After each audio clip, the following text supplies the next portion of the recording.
Vamos lá, eu vou passar a palavra para a Rosana Faneco, nossa líder do Grupo Mulheres do Brasil, do Núcleo Recife, e está participando dessa live aqui, para abrir essa live com a gente bater esse papo. Que bom, boa tarde a todos. Boa tarde. Nossa palavra aqui é de gratidão, porque nós sabemos dos afazeres dos senhores e nos atenderem para estarem aqui conosco, o Grupo Mulheres do Brasil, cuidando de um tema tão relevante.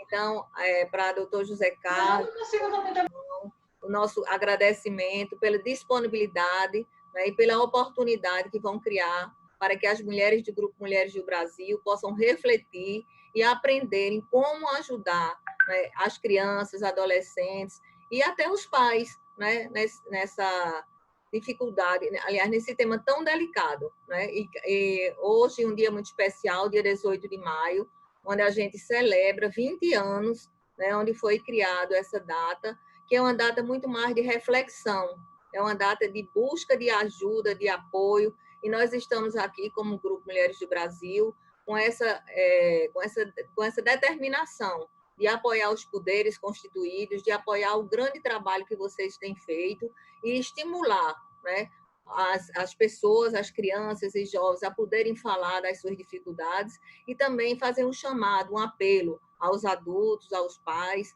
que ouçam, que acolham, que compreendam, que entendam, porque às vezes a gente é tão doloroso, é tão sofrido, que é melhor fazer uma... Não é fazer de conta que não vê, mas assim, é difícil entender.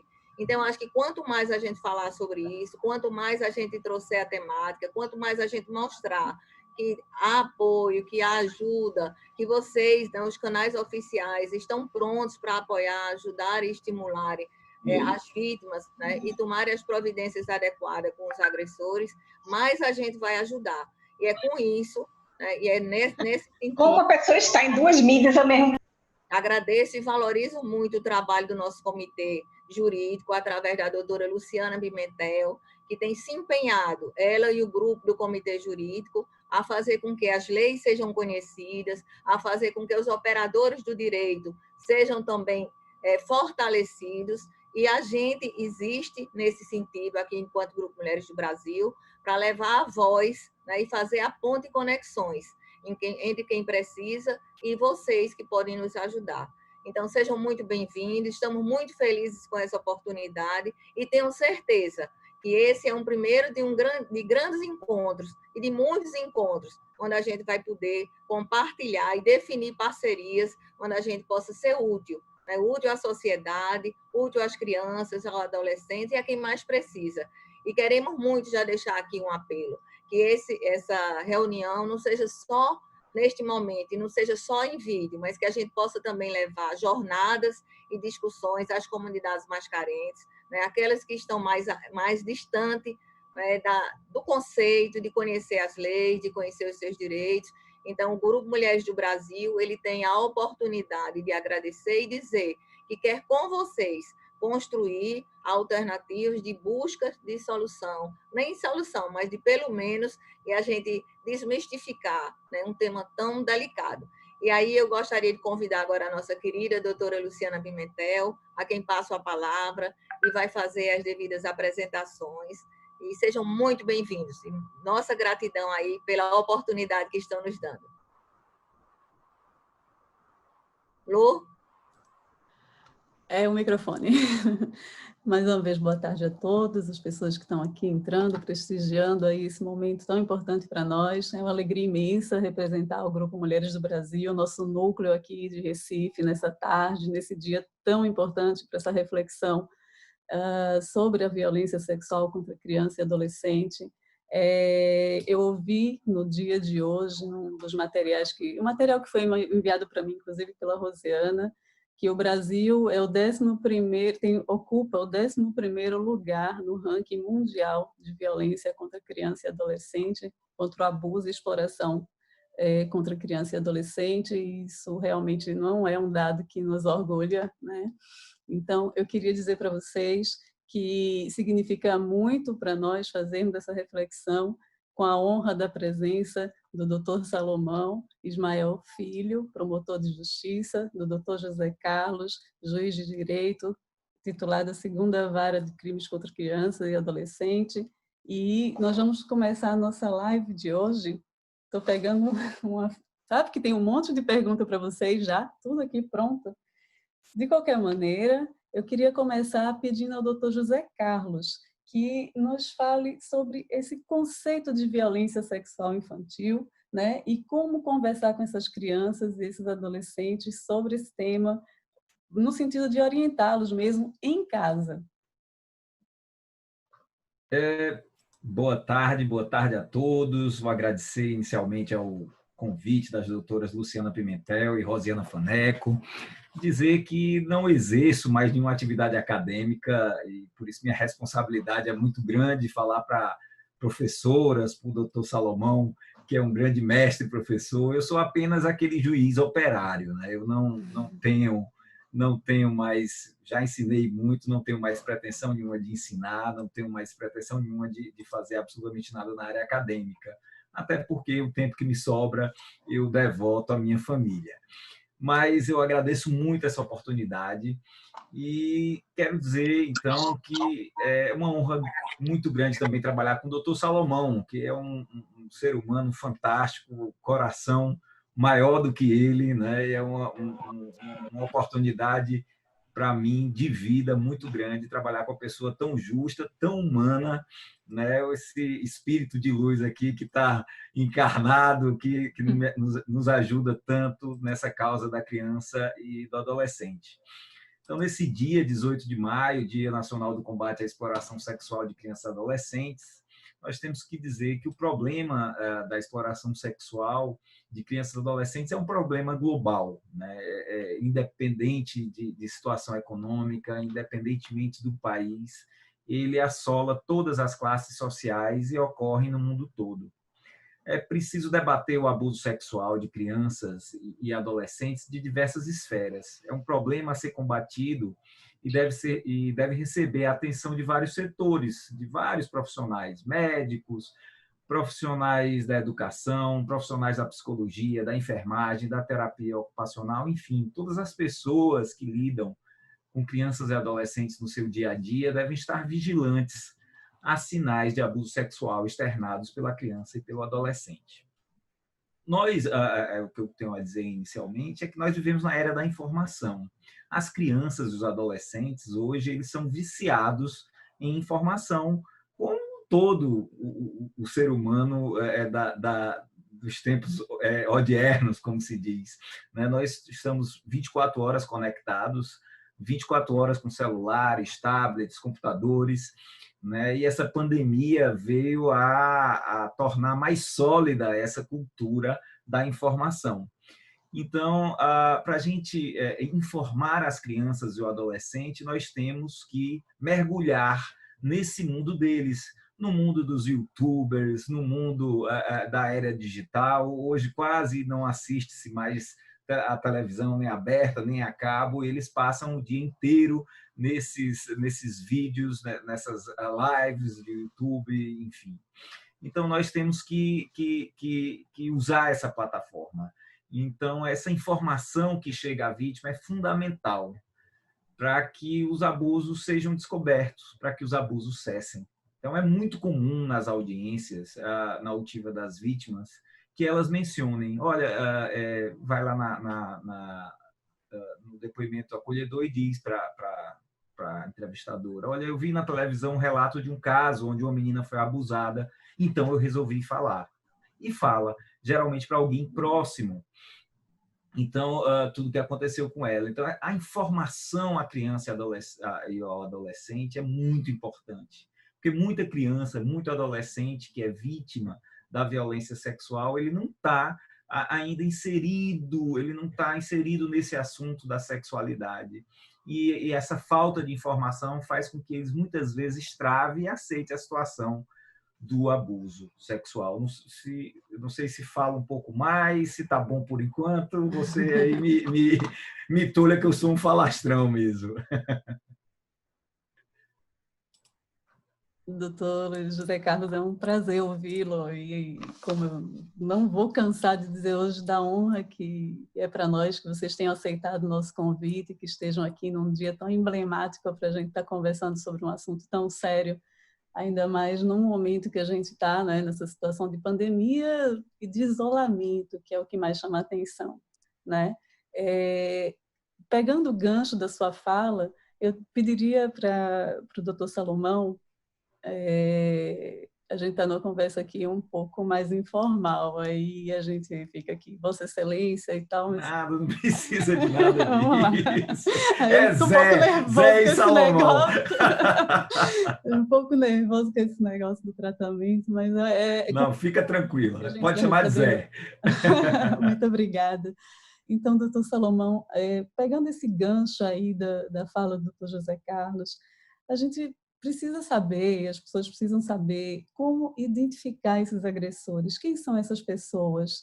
Identificando essas pessoas, qual é o caminho dessa denúncia? Como que a gente faz isso? Como é que a gente pode orientar as pessoas a fazerem essa denúncia, né, de forma efetiva? A gente sabe que assim, a criança, a vítima da violência, nem sempre ela vai conseguir se defender. Aí ela vai ter que contar mesmo com a divulgação, com o Disque 100, mas a gente também sabe que a gente pode denunciar isso, um vizinho, enfim.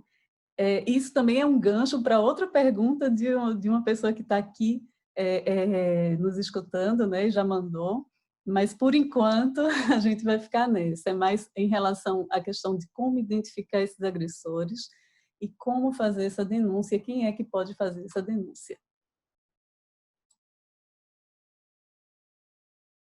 Bem, primeiramente, boa tarde, doutora Luciana Pimentel, a doutora Roseana Faneco, né? Quero dizer a vocês que para mim é uma satisfação estar aqui falando, né? E mandar um abraço especial ao meu amigo, meu querido amigo e irmão, doutor Zé Carlos. Quero dizer que as palavras carinhosas dele são fruto muito mais da nossa amizade, né? Agradeço sinceramente, mas quero dizer que o prazer maior é meu de trabalhar com uma pessoa como você, tá certo? Tão dedicado e tão comprometido com a magistratura e com o tema da infância e juventude. Mas, veja, quero também deixar à vontade as nossas debatedoras e coordenadoras do evento, né? Pode me chamar de Salomão, né? Como o doutor Zé Carlos disse, Zé Carlos também, se quiserem. A gente está aqui como operadores, né, jurídicos e colaboradores, acima de tudo.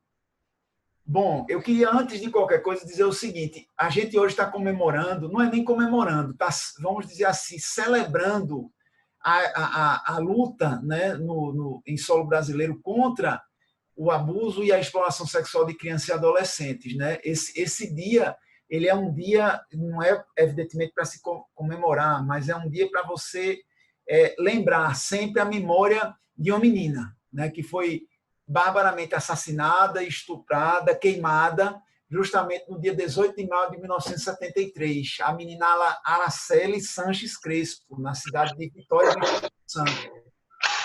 Não é?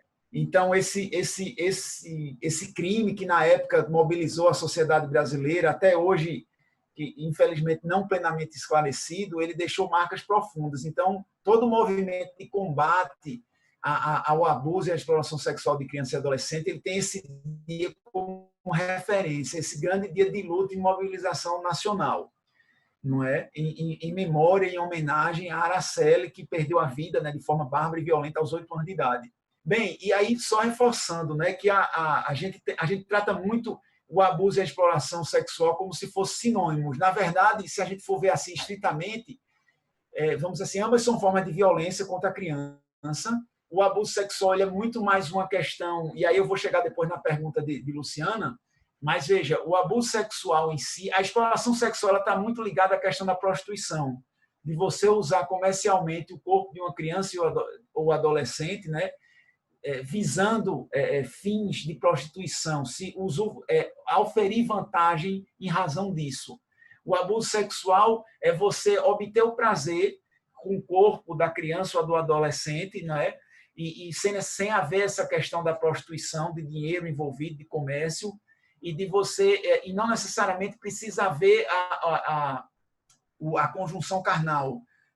Toques de natureza libidinosa no corpo do infante já caracterizam, né, esse abuso sexual em suas várias formas, que tem no Código Penal. A mais conhecida delas e a mais drástica é o estupro de vulnerável, né? A pena é muito alta, de 8 a 15 anos.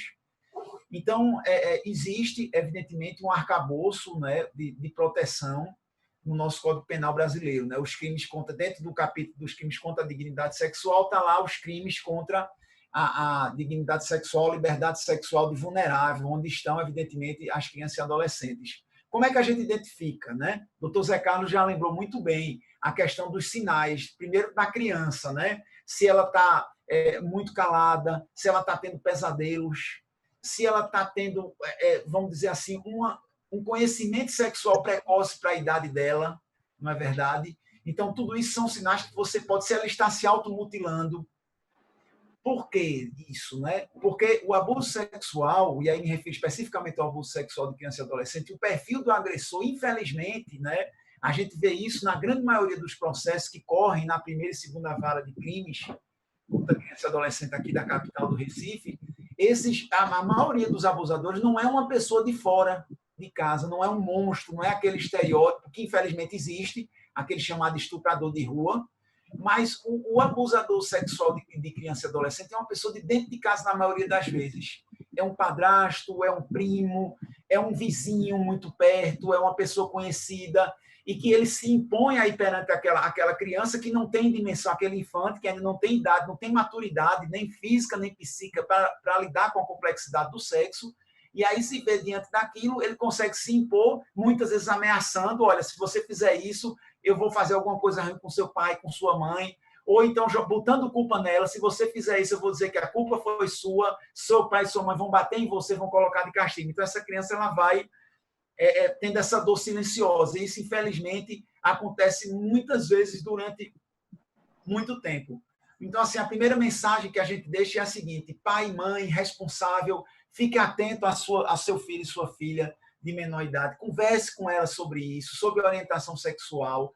Não deixe seu filho e sua filha, porque infelizmente acontece muito, Luciano, infelizmente. Você tem a mãe que conhece uma pessoa, passa com pouco tempo, passa a conviver com aquele cidadão que não é pai daquelas crianças, não é? E aí sai de casa, deixa ela, muitas vezes meninas ali na transição entre infância e adolescência, sozinha com essa pessoa. Então, muito cuidado com isso. Infelizmente, às vezes é o próprio pai também. Então, assim, mãe, pai, muito cuidado. Procure conversar com seu filho e sua filha e evite deixar ao máximo sozinho com pessoas que você não tenha plena confiança. Se tiver a opção de não deixar sozinho, não deixe. Não é? Se tiver a opção de deixar na casa de uma avó, de uma pessoa que você tenha essa plena confiança, melhor. Mas a melhor opção é não deixar só. Então, no primeiro momento, seria essa a mensagem. A gente fica à disposição para outras perguntas e questionamentos. Voltando um pouco aqui, eu queria verificar com o doutor Salomão ainda essa denúncia, como que ela pode ser feita? Eu sei, o senhor falou, foi maravilhoso. Claro. Perfeito, Luciana. Sua pergunta é muito importante. Veja, a gente tem todo um sistema de garantias, né? Então, assim, no primeiro momento, se a pessoa, porque esse tipo de crime também envolve uma questão também da vergonha de denunciar, de não se expor, não é? Às vezes é o vizinho que não quer se envolver com o fato. Então, assim, o primeiro caminho, você tem o Disque 100, que você pode ligar, não precisa se identificar, você pode fazer essa denúncia de forma anônima, você pode ligar também para o MPPE, o Disque 127, é o Disque Ouvidoria do MPPE, você pode também fazer essa denúncia anônima, que aí isso vai chegar para a gente vai dar encaminhamento, não é? Tem também o PABX do MPPE, o 3827000. Você pode ligar para a Polícia Militar se for uma situação de flagrante delito, que você veja, olha, aquele cidadão pegou a menina agora, então ligue imediatamente para a Polícia Militar de Pernambuco, 190. Pode ligar também e comparecer, não é, à própria DPCA. Não é? Aí você pode registrar lá desde logo que a delegacia, o Departamento de Proteção de Crimes contra Criança e Adolescente, cuja a sede fica ali no bairro ali do Derby, perto da Ilha do Retiro, por ali. Então, você pode ir lá e fazer, registrar um boletim de ocorrência e fazer essa denúncia, né? E são caminhos iniciais que você pode, que os pais, pessoas que tenham ciência disso, fazer. Se você me perguntar qual é o mais comum, o que a gente tem mais visto aí, principalmente, é o Disque 100, né? O Disque Direitos Humanos da Presidência da República, e isso é encaminhado. Já houve, né, já tivemos várias situações onde denúncias de forma anônima se tornaram em verdadeiros inquéritos policiais que foram instaurados. Posteriormente, houve uma ação penal pública movida pelo Ministério Público e essas pessoas foram até condenadas. Mas você, claro, lembrando o seguinte, o pai e a mãe, tendo ciência disso, pode diretamente procurar o DPCA e registrar um boletim de ocorrência que será dado seguimento a isso. Doutor Salomão, o nosso grupo Mulheres do Brasil, ele está muito disposto, né, a ajudar e apoiar campanhas preventivas, porque o que a gente gostaria era da gente trabalhar realmente, né, que evitasse, porque é coisa tão terrível que a prevenção, acho que era a maravilha se a gente pudesse. Então, a gente queria ouvir de vocês como o Grupo Mulheres do Brasil poderia atuar de uma forma mais efetiva junto à sociedade, no sentido de alertar mesmo, de encorajar, né, as crianças, os jovens a falar e saber que vão falar e vão ter cobertura, vão ter apoio. Inclusive, essa semana, esse sábado, uma situação bem delicada e a gente ficou meio sem ter uma solução específica. Qual foi ela? Muitos jovens, muitas crianças, né, e adolescentes fazendo depoimentos em uma rede social. E aí a gente ficou, né, buscando ajuda e o que fazer, como a gente fazer exatamente isso. Nós fizemos os contatos com as instituições, mas assim, num caso como esse, efetivamente, qual seria a providência mais imediata para que a gente pudesse tomar, ou que a providência fosse efetivamente, vamos dizer assim, que houvesse uma posição imediata da autoridade que a gente poderia fazer nesse caso? Eu não sei se você acompanhou isso que eu estou falando agora nas redes sociais, agora do sábado, sobre umas denúncias. Desculpe, de alguns jovens. Rose, desculpa. Doutor, vocês estão ouvindo bem, doutores, a pergunta da Rosiana, porque deu um problema no áudio, para mim. Eu consegui ouvir bem no início, no finalzinho começou a realmente a cortar muito, depois melhorou e depois cortou de novo. Mas eu entendi o contexto da pergunta dela. Como o Grupo Mulheres do Brasil pode se posicionar para ajudar a sociedade, as crianças, os adolescentes que estão numa situação de vulnerabilidade e o que fazer, como fazer de uma forma mais rápida e efetiva e eficaz? Pois não. Bem, eu posso falar primeiro, depois o doutor Zé Carlos pode complementar, mas eu diria o seguinte, nós temos aqui em Pernambuco, existe uma rede de proteção proteção e combate ao abuso e à exploração sexual de crianças e adolescentes. Eu acho que essa rede ela é formada por entidades públicas, mas também por várias entidades da sociedade civil. Era um instrumento importante para que o Comitê de Mulheres, que as senhoras fazem parte do Comitê de Mulheres do Brasil, não é isso? Que vocês pudessem se engajar nessa luta também. Paralelamente a isso, o que é sempre importante nesses tempos atuais, não sei se estão conseguindo me ouvir, que nesses tempos atuais vocês também mantivessem, como já fizeram agora, esse trabalho em rede social, como é que a gente pode dizer, encartes, né, para o Instagram, para o Facebook, esses cards, né, que a gente pode dizer assim, esses cartazes, vamos dizer assim, entre aspas. Então, assim, mostrando que a gente, e infelizmente, eu até falei sobre isso já num outro momento, porque a tendência nesse momento que a gente vive de isolamento social é até que aumentem esses crimes contra a dignidade sexual de criança e adolescente. Por quê? Porque as pessoas vão ficar mais presas dentro de casa.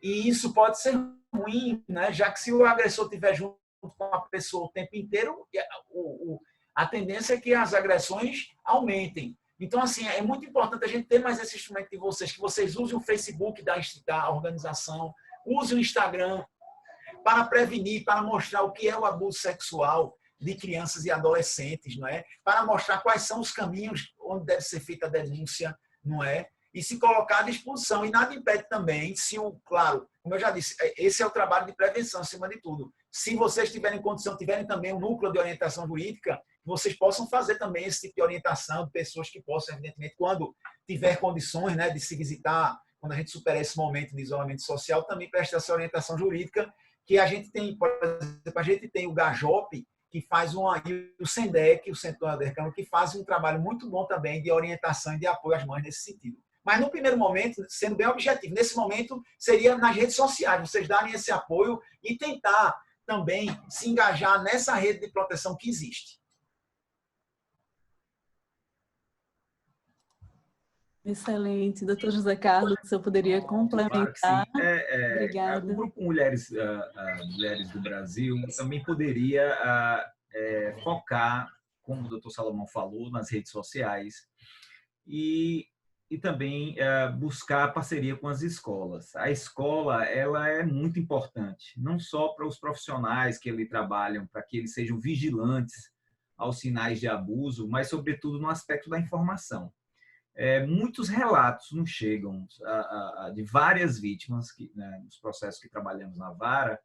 É comum casos em que crianças dizem que, após assistirem uma aula ou uma palestra sobre o tema da sexualidade, elas acabam fazendo a cartaz do problema que elas vivenciam e externam sinais de terem sido vítimas, geralmente chorando e acolhida ali pelos professores, pelos profissionais da escola. Então, essa parceria com a escola é muito importante, né? A escola ela é um fator de informação.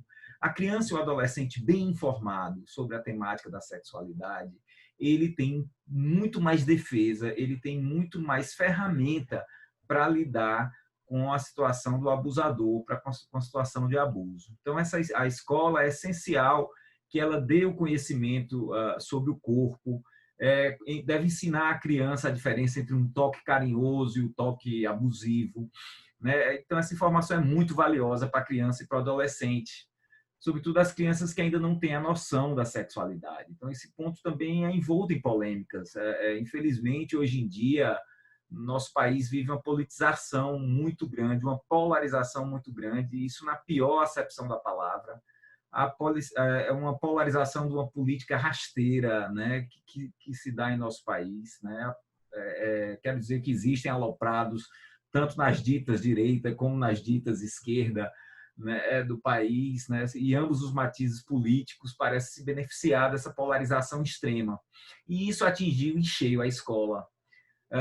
Se de um lado eu até concorde que não deva haver qualquer doutrinação política na escola, do outro as coisas chegaram a um ponto de polarização tão drástico, de politização, que essas informações valiosíssimas não chegam às crianças e ao adolescente. As informações sobre a sexualidade, sobre os perigos do abuso sexual acabam não sendo dados pelos professores. Os professores estão com medo, né, desse certo patrulhamento político, ideológico e até religioso. Então, qual seria a solução para esse problema? Uma dessas soluções, e que o grupo das Mulheres para o Brasil poderia ajudar, é a criação e a unificação de um material de apoio, para que os pais possam também ter acesso e terem a segurança da serenidade dos propósitos do ensinamento desses conteúdos. Conteúdos que poderiam ser colocados em canais de YouTube. Todas as escolas, inclusive as escolas públicas, têm feito seus canais de YouTube. Toda escola tem um professor que é mais chegado a essa área de tecnologia. Então, assim, se a gente conseguisse uma unificação com o poder público, com a Secretaria de Educação, de um conteúdo que pudesse informar a criança, um conteúdo sério, com base em psicólogos, com todo o balizamento para cada idade. Então, se a gente pudesse fazer um material desse, nós dotaríamos as vítimas de abuso sexual de a informação, de um instrumento. A informação é muito poderosa nos casos de abuso. Então, é muito comum, o doutor Salomão pode me confirmar, que crianças, quando elas estão ali falando em juízo, falando no depoimento acolhedor sobre sua situação de abuso, ela diz: olha, eu tive uma aula que falou sobre sexualidade E aí, ali eu desabei, ali eu comecei a chorar, ali eu procurei uma professora e acabei colocando, desacobertando o abuso e cessando o abuso, né? A denúncia, ela cessa o abuso. Tem outros aspectos que vocês podem realmente adotar, principalmente isso. Nós temos filmes, nós temos livros, conteúdos para várias idades que podem ser feitos na escola e ajudarem os pais ou responsáveis a dialogar. Então, se vocês puderem fazer um pacto com as escolas, que infelizmente a gente não tem muito braço para isso, o judiciário, enfim, a gente tem muita coisa para fazer, e a gente até se penitencia por fazer muito pouco, mas a informação nesse aspecto é valiosíssimo, valiosíssimo, e salva realmente muitas crianças de uma situação abusiva. Agradeço demais e quero lhe dizer que a gente tem um comitê de educação, né? A líder Socorro Vilaça, inclusive, que está nos escutando, é bem atuante e a gente vai se comprometer nesse momento e buscar ajuda de doutor Salomão e doutor José Carlos para juntos, o Grupo Mulheres do Brasil, fazer uma conversa com o secretário de Educação e fazer o nosso papel, porque nós, inclusive, somos treinadas para ajudarmos, apoiarmos as instituições públicas e privadas. Inclusive, a nossa presidente, a Luiz Helena, diz muito que não é para inventar roda, é para ensinar, é para apoiar, estimular as instituições que já estão fazendo. Então, essa colocação, né, dos senhores nos deixa muito comprometidas, né, comprometidas nesse processo de ajuda, implantar uma através do Comitê de Educação, da doutora Luciana, pegar esse material para a gente construir alguma coisa e fazer uma capacitação com vocês, preparar o pessoal e vamos juntos, porque eu acho que o nosso papel, esse dia 18, é exatamente para que a gente possa encorajar e dar condições de acolhimento para que as crianças e jovens possam se libertarem de tanta dor. Eu acho que esse é o papel do Grupo Mulheres do Brasil nesse momento aqui. Pois não, Lu? Doutor José Carlos, continuando com a sua fala, uma das perguntas que a gente recebeu aqui até com uma certa antecedência foi de uma integrante do nosso comitê jurídico, a doutora Ana Cláudia. Ela trabalha muito com a área escolar, com a área de mediação, e ela tem muita dúvida sobre a posição do gestor público, no caso do diretor da escola, dos professores, de como fazer esse encaminhamento, qual é a posição que ele... Porque, veja bem, na hora, como o senhor falou, houve uma aula, a criança se identificou com aquele momento e ela reagiu. E aí, o que é que a gente faz lá na escola? Primeiro, tem que buscar identificar o agressor, se é da esfera próxima da família. Infelizmente, o dado é alarmante, mas mais de 70% dos crimes contra a criança e o adolescente são de pessoas da esfera próxima, né? São pessoas muito próximas à criança. Então, primeira coisa, é chamar a psicóloga da escola. A psicóloga da escola, ela por dever de ofício, ela está habilitada a identificar aqueles sentimentos da criança, acalmar a criança, estabilizar aquele emocional da criança, né? Deixar ela desabafar. Enfim, os psicólogos têm todo um protocolo, toda uma técnica para fazer isso. Segundo, identificar, deixar a criança falar, desabafar com a psicóloga da escola. Isso geralmente é muito sofrido, pelos processos que a gente vê, acompanhados de muita emoção mesmo. Identificar isso e depois chamar o responsável. Se o agressor for o pai, chama a mãe. Obviamente, tem que agir nesses casos, tem que acionar o conselho tutelar, se notar. Então, assim, a escola tem um fator preponderante na descoberta desse abuso sexual. Então, se você fizer um trabalho bem feito dentro da escola, você vai libertar muita criança que ali está de uma situação de abuso. Então, como convencer o gestor? Isso que eu falei sobre a politização, sobre a polarização, sobre esse patrulhamento ideológico, até religioso, né, que acontece nas escolas, infelizmente, a gente tem que fazer um trabalho sério, acalmar o gestor, dizer para ele que vai ser um trabalho sem nenhum tipo de exagero, que a comunidade escolar vai se reunir, que os pais vão estar juntos. A gente pode fazer uma palestra inicialmente para os pais, para dar segurança àquele gestor, para que ele não fique, não seja alvo de uma escola sem partido, um desses movimentos religiosos que acham que a gente vai doutrinar ou ensinar safadeza para a criança, que não é nada disso. É uma questão que tem que ter base científica, tem que ter o linguajar adequado, tem que ter a tutela de psicólogos, de psicopedagogos, enfim, de pessoas que saibam, que dominem isso, que nós não dominamos, obviamente, cada um no seu quadrado, mas que pessoas que formatem um material seguro, que possa dar a mensagem, né? E colocar isso nas redes sociais, mas colocar também isso na escola, com algumas reuniões. Isso é uma questão que vários professores, eu gosto muito desse ambiente escolar, eu fui professor de matemática e física, imagine, e gosto muito de trabalhar com isso, e converso muito com as escolas, desde que estava nas comarcas, e há muitos professores que tem essa sensibilidade. Então, não vai ser difícil encontrar na escola os professores de biologia,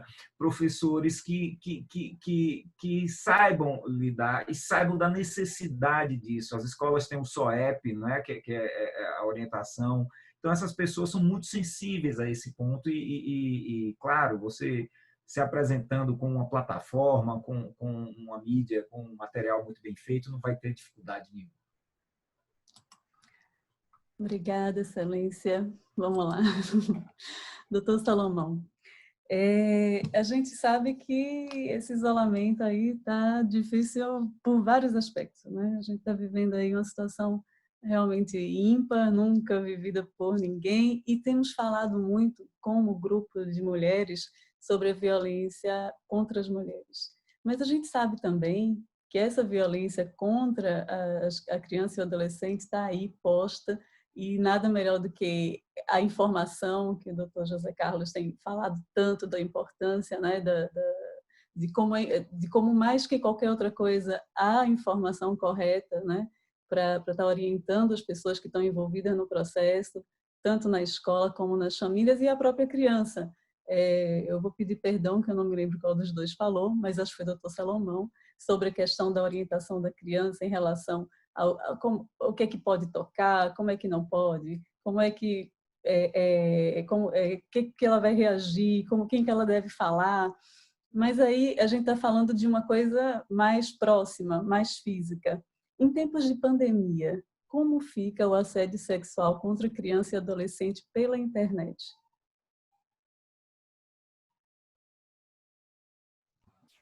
Bem, veja, Luciana, a gente só queria dar uma contribuição na questão da escola, que Zé Carlos falou, e vocês também referendaram isso. Veja, é muito importante essa participação da escola. O doutor Zé Carlos lembrou muito bem. E nós temos no âmbito da nossa promotoria, um projeto a respeito disso. Projeto de atuação extrajudicial, com uma rede que fizemos lá de parceiros, inclusive o Poder Judiciário, escolas do Ibura, aqui no Recife, que foi o bairro, segundo estatísticas da SDS, não é de denúncia de crimes contra criança e adolescente, nos bairros entre os anos de 2017 e 2018 e também 2019, o bairro onde teve a maior quantidade de denúncias envolvendo crimes contra a dignidade sexual de criança e adolescente, né? Então a gente teve lá, deveríamos ter visitado mais escolas, mas realmente não temos perna para isso. Então assim, vocês estão convidadas também a fazer esse trabalho. A ideia da carta do Dr. Zé Carlos é muito boa, excelente. Eu já tinha até conversado também sobre isso com o coordenador do nosso CAOP, da Infância e Juventude, não é, Dr. Guilherme Lapenda, o Centro de Apoio do Ministério Público da Infância e Juventude.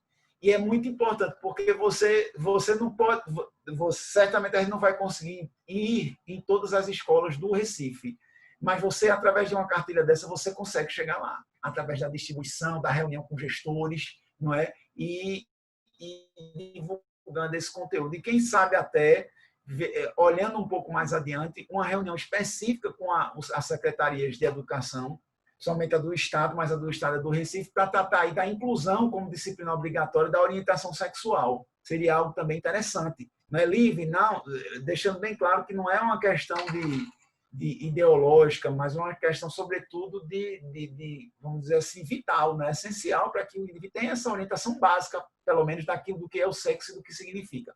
Mas, veja, voltando à sua pergunta, em termos de pandemia, como eu já disse, a gente tem o problema do abusador dentro de casa, mas também, como você lembrou, tem o problema do acesso maior da criança e do adolescente às mídias sociais.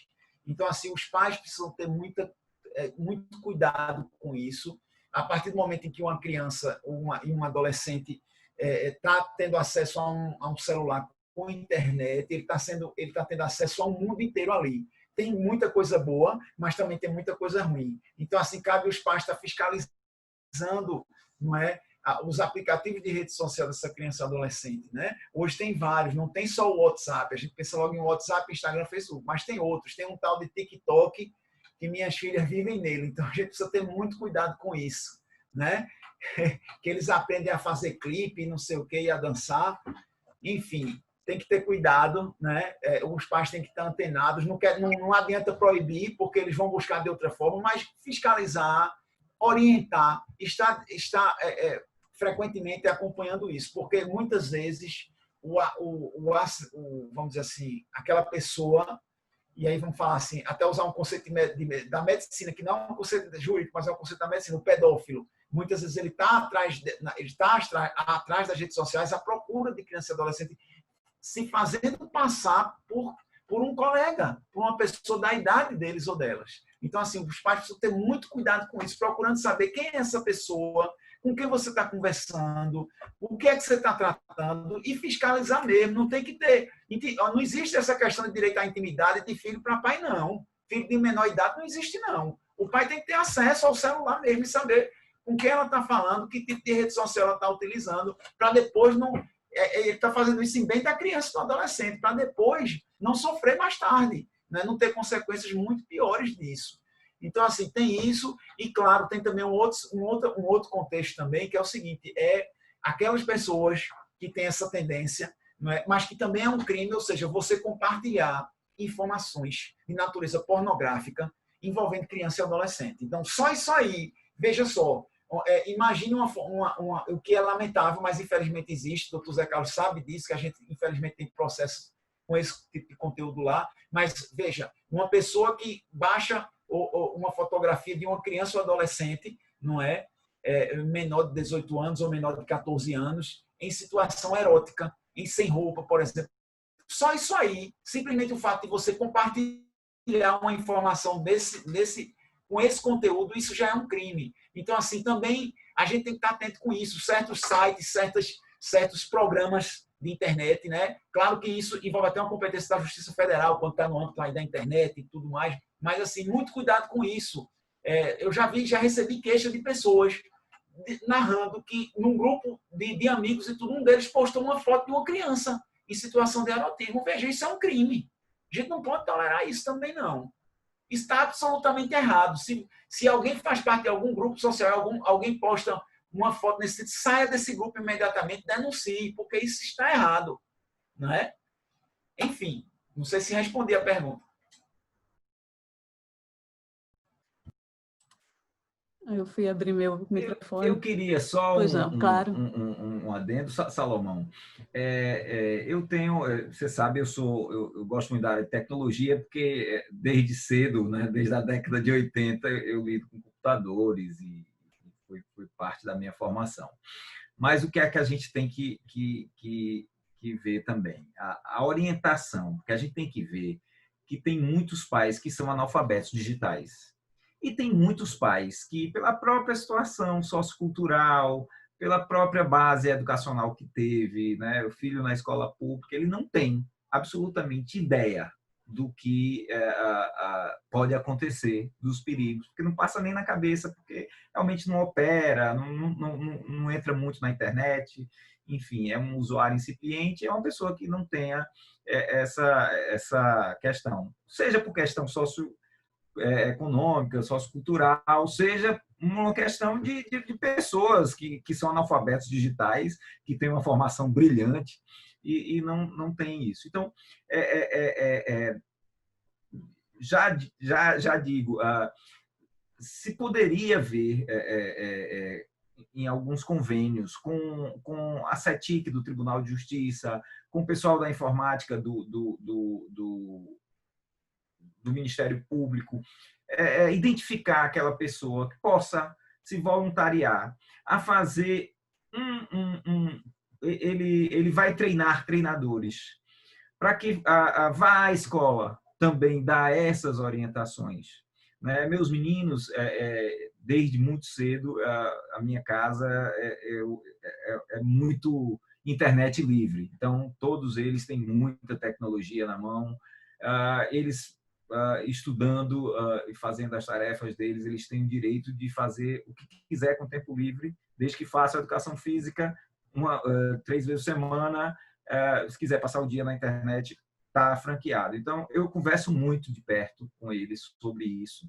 E hoje já tenho aprendido muito com eles, porque eles já notam os haters, eles já notam aquelas pessoas que entram para fazer os crimes de ódio digitais, eles já notam aquelas pessoas que fazem se passar por outras, eles já notam, inclusive, meninos que se fazem, meninos da mesma idade, que se fazem passar por meninas para se aproximar de uma amiga. Então, e eles têm nomenclatura para isso. Eu não vou saber agora da nomenclatura, porque para mim também é novo. Então, assim, o mundo deles de informação é muito grande. Então, assim, se nós conseguíssemos identificar um profissional da área de TI que possa formatar algo que oriente tanto os professores, como dê palestra nas escolas, como faça uma cartilha para isso também, né? Porque isso, de fato, é um outro tipo de abuso sexual.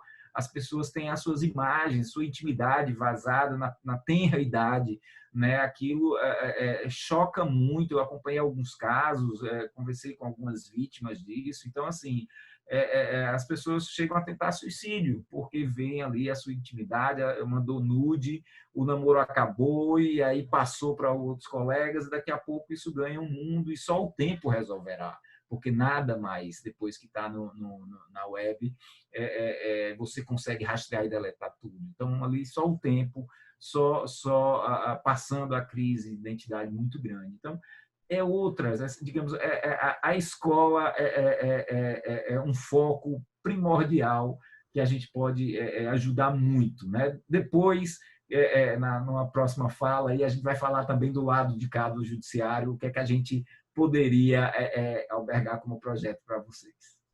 Eu vou pegar a fala de doutor Zé Carlos e já convidar aí o Comitê do Mundo Digital, que no nosso grupo também tem um Comitê de Mundo Digital, para juntar com a educação e coordenação do Comitê Jurídico da Luciana, a gente preparar alguma coisa para submeter a vocês. E em breve, a gente já vai aí, se Deus quiser, uma palestra, uma carta estruturada, alguma coisa. Não é só fazer o evento, não é só celebrar o dia 18, não é só falar, fazer uma pausa para isso, mas a gente quer se comprometer, né, na busca de soluções, de como a gente funcionar com essa ponta. Eles vai preparando os pais, né, para que eles possam acolher e fortalecer as crianças e logo para que eles possam se manifestar. Agradeço mais uma vez, se quiser uma sugestões, você não vai juntando aí, então fazer muita coisa, viu? Eu quero dizer que, como uma boa advogada, estou aqui com a minha caneta anotando todas as sugestões que o nosso excelentíssimo promotor, o nosso excelentíssimo juiz, o doutor José Carlos, tem aí passado para a gente assim, com tanta inspiração, né? que a gente pode fazer, porque é isso que a gente está buscando todos os dias dentro do nosso grupo. Traduzindo um pouco o que a Rosiana estava falando, que o áudio dela deu uma piorada, a Rosiana estava contando para a gente agora que nós temos um comitê, nós temos 11 comitês, são várias as frentes de atuação do Grupo Mulheres do Brasil, do nosso núcleo aqui em Recife, que tem esses 11 comitês, e um deles é o Comitê Digital, né? Que a Rosiana estava falando, que vamos lá convocar essas pessoas para, junto com o Comitê de Educação e sob a orientação do Comitê Jurídico, fazer, sim, esse trabalho que foi sugerido pelos nossos dois palestrantes, e vamos aí desenvolver essa cartilha e reunir essas escolas que a gente puder chegar junto dessas pessoas para estar orientando. Pois não, eu sei que vai falar mesmo, você vai falar agora, mais um pouquinho, porque eu queria perguntar para o senhor, na sua fala, eu vou deixar o senhor falar agora, porque eu acabei de me perder. Não, eu lembrei agora de uma conversa que eu tive com o Salomão algumas vezes. A gente se depara com situações que não é violência sexual, mas às vezes é uma violência, uma agressão, né? E são agressões leves, são casos de pequeno potencial, digamos assim, se é que a gente pode dizer, mas que diante de um abuso sexual são casos menos Excelência, graves. Se eu me interromper, mas inclusive a gente sabe que em algumas ações que tramitam, né, no judiciário, existe aquele momento do... Tá bom? Ótimo. Aquele momento do exame, né, da conjunção carnal, se houve, se não houve. E muitas vezes aquele exame pode dar negativo e a gente precisa de outros meios de prova para resolver esse problema, né? E isso aí, quando a gente está pensando nessa questão da violência sexual propriamente dita. Mas hoje eu estava ouvindo em alguns debates sobre até uma fala obscena no ouvido de uma criança como essa, ela é sim uma violência, né? Então, eu peço para o senhor concluir sua fala, também conversando com a gente, para esclarecer a questão das classes sociais. A pergunta é, a violência sexual infantil é uma violência de classe? Não. Não. Muito pelo contrário, ela acontece em todas as classes sociais, né? Geralmente, classes sociais mais altas tendem a abafar mais, tendem a proteger mais o abusador, inclusive, né? Isso a gente verifica muito, mas a violência sexual ela está em todos os lugares, né? A gente vê Meu Deus do céu! em todas os matizes, infelizmente até em questões religiosas nós encontramos abuso sexual. Isso é uma coisa muito comum. Mas só para pegar o gancho do que eu me lembrei, que a gente tem alguns casos que são processos de menor potencial ofensivo, de processos em que o agressor não é o agressor sexual, é um agressor que deu um tapa, é um agressor que puxou o cabelo, é um agressor que de alguma forma, ele lesionou a criança ou adolescente, que de alguma forma ele se portou violentamente. E eu e Salomão, a gente sempre conversa quando a gente aplica uma medida diversa da prisão, ou a gente aplica uma sentença e que a pena é restritiva de direito, nos falta muito alguém que, de uma forma ou de outra, consiga formar uma sala de pessoas, de pessoas que agrediram de uma forma mais leve, que não seja sexual, que não dá prisão, um processo que não dá prisão. E a gente, às vezes, fica sem ter, Salomão pode me dizer, sem ter para onde mandar aquela pessoa para assistir uma palestra, uma pessoa que assista uma palestra sobre o respeito de gênero, sobre o que é o machismo, sobre o que é o sentimento de posse do homem com relação ao sexo feminino, sobre todas esses cenários de violência, porque a doutora Rosiana falou como prevenir, porque às vezes a violência, sobretudo a violência doméstica, ela é progressiva. Nos casos de violência da Lei Maria da Penha, a gente vê isso. Começa primeiro, diz um palavrão, depois já diz o palavrão com a pessoa, depois já dá um empurrão, depois já parte com tapa, depois é espancamento, é uma progressão. Então, quando a agressão chega nos processos de uma forma, por uma agressão que não seja sexual, for um tapa, for um puxado de cabelo, que esse processo chega, que não vai dar prisão, e sim uma pena restritiva de direito ou uma medida despenalizadora, então, a gente tem uma carência muito grande de, por exemplo, pessoas que deem um curso, que orientem, pessoas que possam ali reunir aqueles agressores leves para, digamos assim, fazê-los acordarem para Jesus, como se diz na gíria, fazê-los chegar a um entendimento. Conscientizar mesmo, né? Exato, essa conscientização. E às vezes eu e o Salomão ficamos meio perdidos. A gente manda para onde? Né? Será que tem um curso que a gente possa mandar esse agressor leve, né? Esse que deu um tapa na adolescente, na criança, esse que, né? Então, isso a gente tem muito disso, né? Por exemplo, a questão do racismo, né? Pessoas que precisam realmente sentar e serem e ouvirem, aprenderem os seus atos, se conscientizarem, um momento de conscientização mesmo. Nos faltam muito, não sei, fica aí como sugestão para vocês estudarem, se tem braço, se tem perna para isso. Eu acho que essa tarde foi de muitos ganhos, porque de fato a gente precisa ter um papel de protagonismo e a gente, na realidade, tem esse propósito.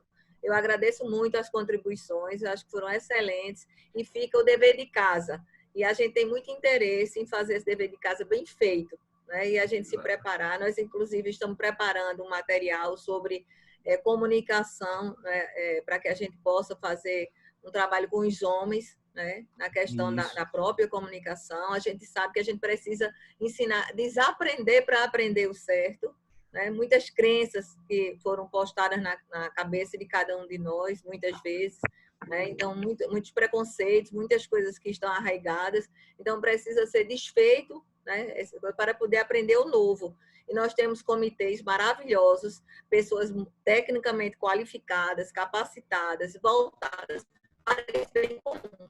Então, há uma possibilidade que a gente possa fazer parcerias, para que a gente possa chegar muito próximo do Ministério Público, do Tribunal de Justiça, que a gente entenda e compreende que o nosso papel é esse, de apoiar. Então, de repente, nós estamos aqui recebendo sugestões muito efetivas e que a gente pode, de fato, contribuir e fazer o nosso papel. É exatamente esse. Então, agradeço muito as contribuições, foram muito válidas e a gente sai daqui muito feliz pelas reflexões que trouxeram e também por essas sugestões para que o grupo possa, de fato, contribuir com a sociedade, como é a nossa finalidade. Fico feliz com as contribuições e vamos pegar esse dever de casa, garotas. Vamos fazer bem feito. Vamos sim. Embora seja um tema extremamente doloroso de se tratar, e a gente poderia passar aqui um bom tempo ainda falando muito sobre isso. Acho que a gente vai fazer outra qualquer hora dessa. A gente tem até o fim do mês aí para estar falando sobre isso e a gente está aqui à disposição dos senhores para a gente levar essa informação.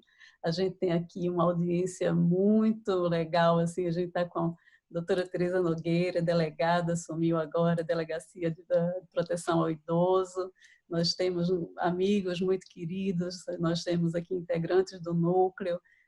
Eu tenho aqui também uma presença afetiva também muito importante. Nossa, a gente tá bem assistido hoje. Eu quero muito agradecer a todos por isso. E para finalizar, eu quero dizer que por mim eu não finalizaria nem tão cedo, mas eu preciso realmente liberar os senhores, né? Para a gente ficar até com essa pauta aí a fazer. Né? Eu quero dizer para o doutor Salomão que eu tenho muito para perguntar para ele também, umas outras questões que eu vou deixar aí no ar, mas nesse momento, para a gente encerrar, eu pediria que tanto o doutor José Carlos, que eu vou dizer que é ali no final, quanto o doutor Salomão, que eu vou dizer que é ali no começo, mais ou menos, como que a gente faz para ressignificar a vida dessas pessoas que foram vítimas e a vida desses familiares dessas vítimas. Então, eu encerro a minha fala agradecendo mais uma vez a presença de todos vocês, falando da nossa honra, falando que hoje nós tivemos depoimentos aqui a respeito do Dr. Salomão, dos pares lá, dos colegas do Ministério Público. A gente tem uma aproximação muito grande com a doutora Dalva Cabral, e ela fez os mesmos elogios que o Dr. José Carlos fez, então ele está bem legitimado a fala dele, não houve exagero nenhum, né? Assim como também não houve exagero nenhum na fala do próprio Dr. Salomão a respeito da disponibilidade e do acolhimento do Dr. José Carlos, pelo que a gente agradece mais uma vez e muito. Então, para terminar, vamos aí deixar essa mensagem de como ressignificar a vida dessas pessoas. Quem vai falar primeiro? Posso falar? Pode ser. Estava falando, vamos lá. Eita, ele estava falando já, senão eu deixo. Não. Bem, bom, então vamos lá.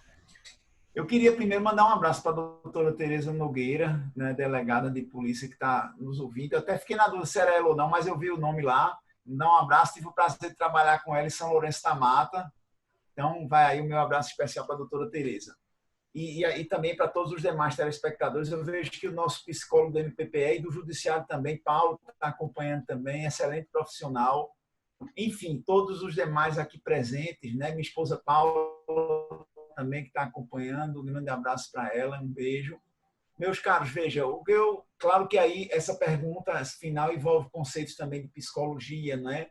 Mas eu queria dizer o seguinte, a ideia da ressignificação, de dar um novo significado, vamos dizer assim, à vida de quem foi vítima e à própria família, porque quando você sofre uma agressão sexual, né, e embora, claro, a vítima, né, o sujeito passivo, vamos dizer assim, aquela criança ou adolescente, ela é o principal, quem mais sofre, mas a família toda é agredida, né? Sofre o pai, sofre a mãe, sofre os irmãos, porque, lamentavelmente, as consequências elas vão além do tempo. Não fica só naquele período, mas assim, qual é a grande mensagem? Você precisa ter a consciência de que a vida continua, de que aquele momento ali foi um período de prova difícil, mas que é importante olhar para frente, de que o crime, ele, por pior que seja, ele não pode a gente não pode aceitar que o crime ele tire de nós o direito de viver e o direito de ser feliz. O criminoso, ele não tem esse direito.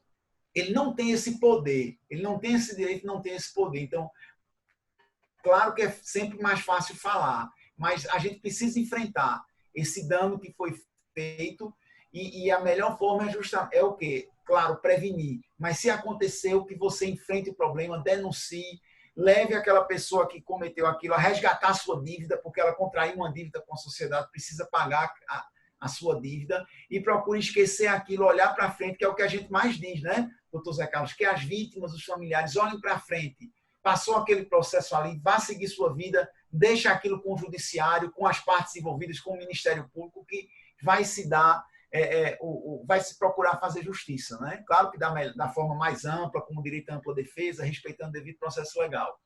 Mas, assim, é importante olhar para frente, não deixar jamais que o criminoso estrague sua vida.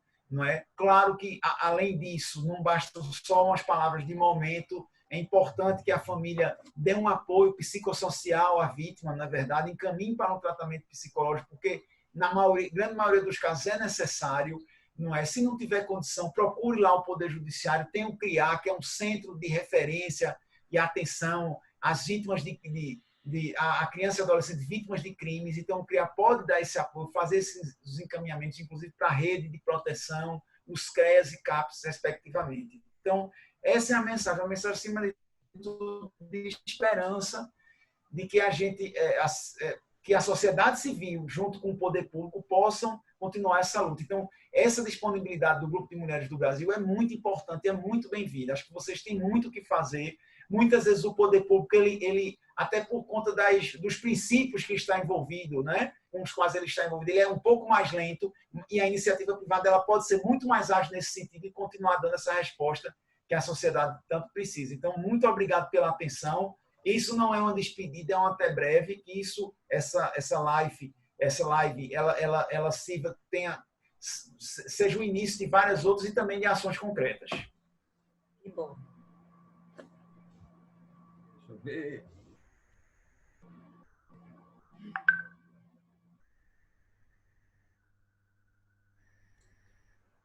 Agora, a ressignificação da vida de quem foi vítima do abuso sexual, ela passa por uma certa via crucis, né? E o processo judicial, do meu lado do judiciário, o que eu noto é que o nosso processo ele é extremamente doloroso.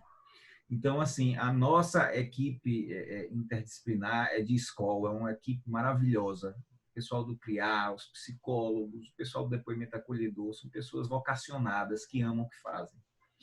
Mas a gente não consegue abarcar tudo, a gente precisa realmente de um CAPS, de toda a rede de assistência, para que aquela pessoa saia. E nós, operadores do direito, eu faço uma autocrítica, a gente precisa ver que o sofrimento que está dentro daquele processo. Né? Muitas vezes, a criança ela passa de vítima a vilã dentro de casa. Não é raro que a mãe fique do lado do abusador e abandone a criança. Não é raro. A criança fica, às vezes, sem a figura paterna e sem a figura materna. Então, são casos realmente de cortar o coração. E que nós, do judiciário, naquele afã de resolver processo, aplicar a pena, a gente acaba que esquecendo de restaurar, porque a gente acaba não assumindo esse papel restaurativo com relação à vítima, até porque a gente não tem perna mesmo, até porque são processos demais, até porque são audiências demais, até porque a gente não tem realmente. A gente tem tantos casos que a gente não pode dar aquela atenção. Então, uma das coisas que muito me preocupa, esses processos, quando o abusador é preso, às vezes é uma dor para a vítima, porque a avó paterna, que às vezes gosta muito da neta, vê que o filho foi preso por causa de uma denúncia da neta. E isso é muito comum. Então, acaba que muitas vítimas chegam e dizem, olha, eu quero voltar atrás, não aconteceu nada, contanto que restaure o que eu tinha antes, porque meu mundo está despedaçando. Então, essa visão humana, desse sofrimento humano dentro do processo, ele é muito presente na vida da gente. Né? Às vezes a gente sai do fórum com o coração partido mesmo, porque vê que aquele processo vai aplicar uma pena, obviamente, ao abusador no futuro, mas não resolveu o problema da vítima. A vítima está ali despedaçada, o abuso sexual despedaçou a família da vítima, ela acaba, às vezes, ficando totalmente sem apoio familiar. Né? E quando essa sentença sai? Você sabe que toda vez que eu dou a sentença, eu dou a sentença, eu aplico a pena, dizem que eu só tenho a caneta meio dura, mas eu aplico a pena e tudo, mas assim que eu assino a última folha, eu digo, meu Deus, o que será do réu? Eu já sei que ele vai para a cadeia, mas o que será da vítima? Porque, às vezes, o abusador ainda convive ali próximo, porque o abusador está até distante, mas a avó que cuida dela é mãe do abusador, que não deixa, que protege ela ali, tudo, e a mãe ficou com o abusador. Mas, na hora que eu vou aplicar a pena, eu penso, meu Deus, e a gente acaba que, com a sentença, é um processo a menos, arquive-se, e aquilo lá fica solto, eu não sei, e ainda hoje eu não sei, penso muito, mas não sei qual foi o impacto da sentença na vida da vítima.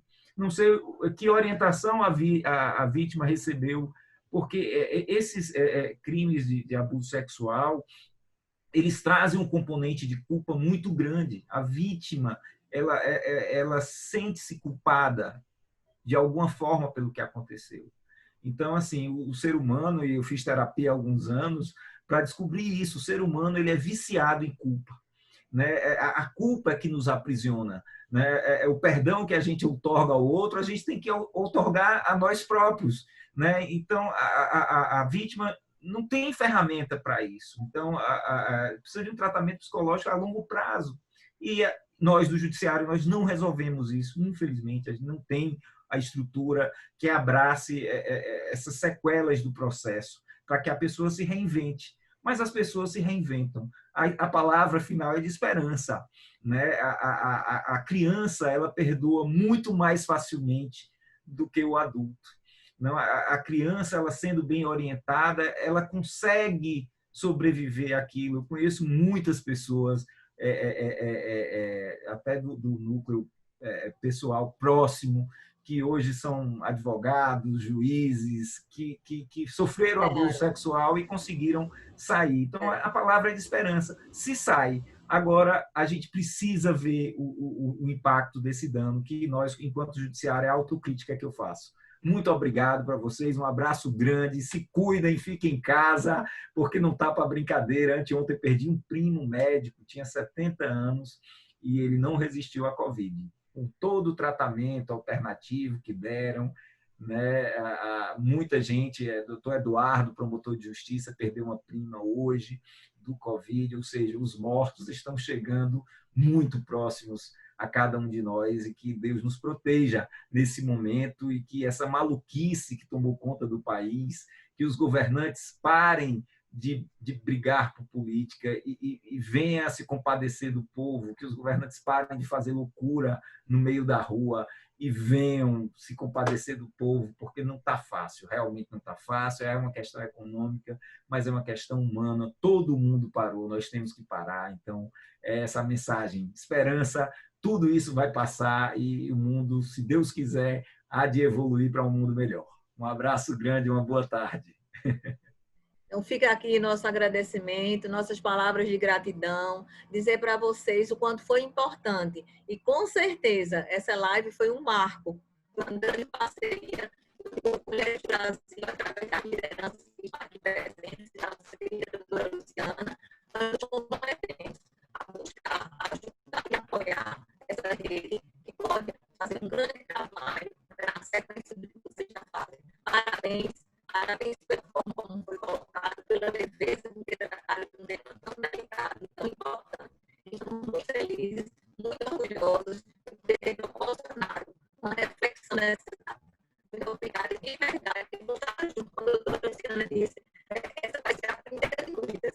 Obrigada a todos que vieram aqui nos prestigiar, e tenho certeza que o Grupo Mulheres do Brasil está aqui para apoiar, fazer conexões, pontes e ajudar a fortalecer as instituições públicas e a iniciativa privada também. Ou seja, a gente precisa estar do lado de quem precisa de ajuda. E contem conosco nessas contribuições. Eu senti que o doutor José Carlos deixou aí uma série de sugestões, e nós vamos conversar e vamos apoiar, e quem sabe se a gente não pega o grupo do bem-estar, que tem as psicólogas, para também dar um suporte, dependendo do processo, a gente poder acompanhar essas vítimas. Então, muito obrigada, nossa gratidão, nossos parabéns aí à doutora Luciana, a líder do comitê jurídico, que tão bem conduziu, né, a nossa reunião, e nossa gratidão a vocês todos que estiveram aqui presentes. Muito obrigada. Obrigada mais uma vez a todos, obrigada, Rosiana, pela confiança, doutor José Carlos, doutor Salomão e todos os presentes. A gente vai esperar realmente por uma próxima oportunidade. A ideia foi dar um pouco mesmo de leveza, porque o tema é muito duro. Eu acredito que a gente conseguiu fazer isso, conseguimos dar esse recado da maneira como a gente precisava, como ele precisava ser dado hoje, nesse dia, que, como disse o doutor Salomão, em que pese ser um dia que marca realmente uma situação de dor e cujas estatísticas realmente não nos orgulha, o fato dele existir em razão do crime que foi cometido contra criança de 8 anos, que eu não tinha conhecimento, se eu ver que a gente pesquisa tanto e ainda falta, né? Muito obrigada por essa informação. Então, eu acho que a gente pode comemorar o marco, né? O fato desse dia poder ter acontecido por conta do crime que houve, né? E aí a gente agora pode falar sobre isso, como a gente está fazendo hoje. Muito obrigada. Será que o senhor ainda tem algo para falar? Doutor Salomão, quer encerrar? Tá bem? Tá ótimo. Então, muito obrigada a todos. Até logo. Até a próxima. Bye, bye. Muito obrigada. Tchau, tchau.